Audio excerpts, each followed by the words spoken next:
All right, folks, we got one more article. This is from the National Geographic in the science section. Let's read. This was published yesterday in National Geographic, folks. Can microdosing psychedelics boost mental health? Here's what the evidence suggests. Taking tiny doses of drugs like psilocybin, LSD, and ayahuasca is gaining popularity, but the benefits are still being investigated. So, folks, I want to say, don't do drugs. Drugs are bad for you. That said, I am a microdosing fan. I'm a truther when it comes to the microdosing. I think it works. I think it's a good thing, and I endorse it. But I don't actually, because drugs are bad, and don't do drugs. They're illegal. I would not ever suggest anyone do an illegal drug because they're illegal. But if you happen to live in there's plenty of cities in the United States of America that happen to have decriminalized psychedelics. So if you happen to live there, yeah, they're not criminal. So hey, I'm just saying. But if it's illegal in your area, I would never even dream of recommending that to you. But if it is not illegal in your area, there are several. You can look up a list. It's on Wikipedia. There's a list of decriminalized. Look that list up.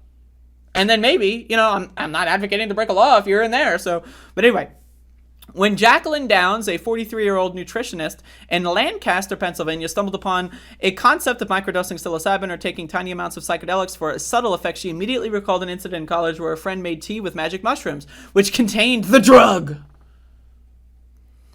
Downs had only one sip, but she spent the rest of the night feeling grounded, peaceful, and present. Looking back, she realized that what she had experienced was a microdose. 3 years later, Downs began microdosing to prepare for certain situations, such as when she had to stay later at a social event than she might want to. The drug soothed her angst and made her a better conversationalist, she said. 6 months ago, she began a more structured routine, taking a tincture of microdose psilocybin every 3 days. Now, I wish they would give us actual dosage numbers. That's one of the big things with microdosing stories, is that they never give us actual fucking numbers. Maybe I should write like a microdosing article or something somewhere, publish it somewhere, and then I'll actually put in fucking numbers so that people know what the fuck a microdose is. I'm just saying, I'm just fucking throwing this out there. I want to know none of these, they just don't do it. I don't know. But anyway. It has made her calmer and more accepting, she says, especially when her 6 and 9-year-old daughters argue with one another or push back on her requests. Before, I was more reactive, getting angry or irritated, but now I respond more evenly, Downs said. The general atmosphere of our home is much more positive. In recent years, psychedelic drugs have evolved from a taboo topic to one gaining acceptance in mainstream quarters of society. Psychedelics are even heading for general medical approval, having been designated a breakthrough therapy by the U.S. FDA. But many who are intrigued by the promise of psychedelics, a category that includes psilocybin, lysergic acid, diethyl LSD, ayahuasca, and mescaline, and other such substances that alter consciousness, are eager to reap the benefits without having to take a dose strong enough to provoke an hours-long journey down the rabbit hole. I love that description. Hours-long journey down the rabbit hole. Now, I'm just letting you know, the concept of an hour, both in the real world and within the confines of the rabbit hole, are not the same thing. So, but I'm just saying, an hours-long journey, that could mean 15 trillion years for your perceptual ability to perceive time. A growing number are turning to microdosing, regularly ingesting 5 to 10% of the mind-bending amount in a quest to enhance well-being, improving work or diminishing depression or other psychological demons without triggering the drug's full effects. But experts say there is little scientific evidence so far to support this approach. Now, again, I disagree with this. Not only do I disagree with these so-called experts, I disagree that experts have any consensus. There's a difference, right? In articles like this, sometimes are often written to say that experts suggest that there is no benefit to microdosing. So, but let me play out the rest of this article. I haven't read it yet. But so again, let's even assume it's a placebo effect, which is the argument that microdosing doesn't actually do anything and it's a placebo effect. Let's assume that is true. Okay. Are you going to get the same placebo effect if you if you knowingly eat a sugar pill versus a psilocybin dose, right? If you knowingly consume the sugar pill, are you going to get the same placebo effect, right? There is value to a placebo effect, right? So let's just assume, right, there is no possible brain chemistry change and it's all placebo effect. Still works. That's still a win in my book. That is still a win. So when there have been some studies where they do double blind, right? And so you don't know, and sometimes you have a sugar pill and you do experience benefits, and that is just literally just a placebo effect. You did not consume the drug. That's a win. That's a win-win. That's a huge win. Giant W as far as I'm concerned. So there is value in a placebo effect. And so I just want to start with that. As far as we know, there are not many risks associated with microdosing, but it is not all that clear aside from the user testimonials that there are benefits, says John Crystal, chair of psychiatry at Yale School of Medicine, who has closely followed the field. A key reason is that microdosing, as it is done in real life, is challenging to study. Users generally consume a dose for 1 or 2 mornings, skip the next 1 or 2, and repeat the regimen for months or years. Because psychedelics are illegal, U.S. law prohibits researchers from giving them to people to take on this schedule at home, but providing the drug and overseeing users day after day in a laboratory isn't practical, says Albert Garcia Romeo, a researcher at the Center for Psychedelic and Consciousness Research at Johns Hopkins Bayview Medical Center in Baltimore.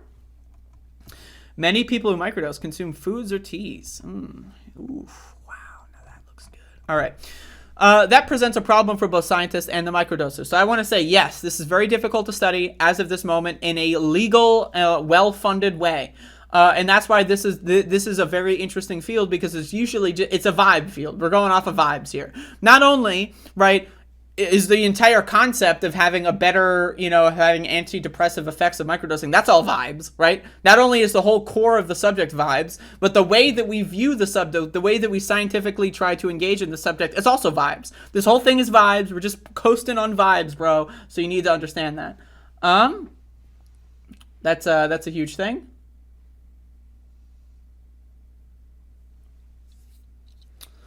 Blah, blah, blah. Okay, so a growing phenomenon. No one knows how many people in the U.S. currently microdose, although its popularity seems to be growing. An analysis in 2018 of a subreddit, or rather a Reddit discussion group devoted to microdosing, recording 27,000 subscribers in early 2022. The group had 183,000, so that's a huge increase. At a recent business conference focusing on psychedelic drugs in Miami, when an audience member asked how many currently microdose, hundreds of hands went up. When it first became popular about a decade ago, microdosing was hush-hush, with tech entrepreneurs and business people the primary users. It's always the rich that fucking get access to this shit, by the way. Fuck you. Said Stephen Holtz, the 24-year-old founder of Tune In Psychedelics, an app that lets microdosers track their dosing schedules and record drug effects for their own information. In the past few years, a broad range of people have jumped on board, Holtz says, thanks to podcasts on the topics, articles on mainstream news articles, and writer Edward Waldman's popular book, A Really Good Day, which chronicled how microdosing LSD lifted her out of intractable depression. Erica Zelfand, a naturopathic physician in Portland, Oregon, says dozens of her patients currently microdose, mostly in a bid to improve their depression or attention deficit disorder. So again, there's lots of, that's one hell of a mushroom, let me tell you. High versus low doses. Let's read this part, okay. None of the current studies on microdosing reach standards that enable scientists to draw firm conclusions. This is another one of my problems, is microdosing is usually defined as whatever the person microdosing defines it as, right? It's a very vague and gray thing, right? So in my opinion, if you're taking like 1/100th of a gram of magic mushrooms, you're probably, like, that is such a low dose that there's probably no chance of any possible, perceptual effects. But if you're taking 1/10 of a gram, it's possible. If you're taking a 1/5 of a gram, which some people say 1/5 of a gram is a microdose in some people's world. I have personal experience, having actual very perceptual effects off of such a low dose. So, again, dosage is a huge thing. And when studying this, because we're mostly relying on people self-reporting, it's really hard to actually define what the fuck a microdose even is. So, one potent list of synthetic psilocybin along with this little, okay, so there you go. But these results can't be generalized to microdoses, says Matthew Johnson, acting director of Johns Hopkins Center, which has conducted numerous studies on high-dose psychedelics. A review of psychedelic research that STAR has published in January 2022 underscored problems facing studies that seek to discover both micro or high-dose effects of a psychedelic drug. Few large randomized trials have been done in humans. Again, you can't do it legally, so we're on vibes here. We're running off of vibes, right? This is the vibe culture here that we're dealing with. So here's the placebo effect. I don't need to read that because, oh my God. Oof, making me horny. I don't need to read that because I already went into that. The effects of microdosing. Despite the paucity of research, people are turning to microdoses for a variety of reasons. Hott says microdosing psilocybin helps him have fun around other people. He suffers from social anxiety, so without the drugs and his mind constantly ruminates about all things he might say or do, microdosing helps me stop the inner monologue so I can be more comfortable and present. He says he has had the same effect using high-dose psychedelics, which he first experienced in high school, but says the subtler effects of microdosing make it easier to incorporate into everyday life. You don't need to take a day off of work or have someone watching you. Again, it's just to, participate in society. Many microdoses find it helps them with work. Dusty, a 40-year-old audio engineer in Philadelphia who asked that only his nickname be used, good old Dusty, says that a tiny bit of LSD he takes once a week to boost his productivity, desire to collaborate, and creativity on the job. For example, when setting up sound systems for live concerts, there are a million little problems that you need to solve every day, and there's not always a good roadmap. He says on days he microdoses, he notices he has a little extra excitement to solve a problem. Good old Dusty. Shout outs to Dusty, my man. Others microdose self-treat mental health conditions. Karen Gilbert, a 69-year-old retired nurse in Lopez Island, Washington, is hoping microdosing psilocybin, which she started in November, might help with the depression she has suffered for more than 2 decades. One of Zelfin's patients, Gilbert, says she noticed a difference almost immediately. For the first time in a long time, I'm excited about the projects I want to do, which are feeling like opportunities rather than obligations. So there you go. Boom. So you can read this whole article if you'd like. Again, there are many cities in the United States of America that have decriminalized the use of psychedelics, so it is not necessarily illegal. Or it's not enforced in any capacity, right? So, hey, you can look up the list online. It's a good list. I recommend looking up the list. It's a good list. But I don't recommend doing illegal drugs. But again, if you happen to live in a city where they're not illegal, I'd recommend to just look at the list. So anyway, I'm a microdosing truther. I think that there are effects.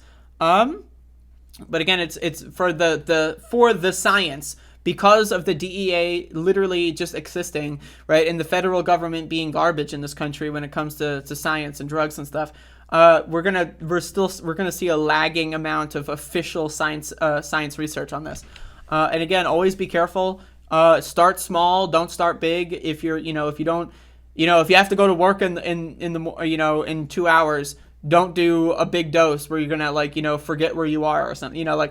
Start small if you are going to do it at all, which I don't recommend because that's illegal unless it's not. So there you go, folks. There you go. That's the show. There you go.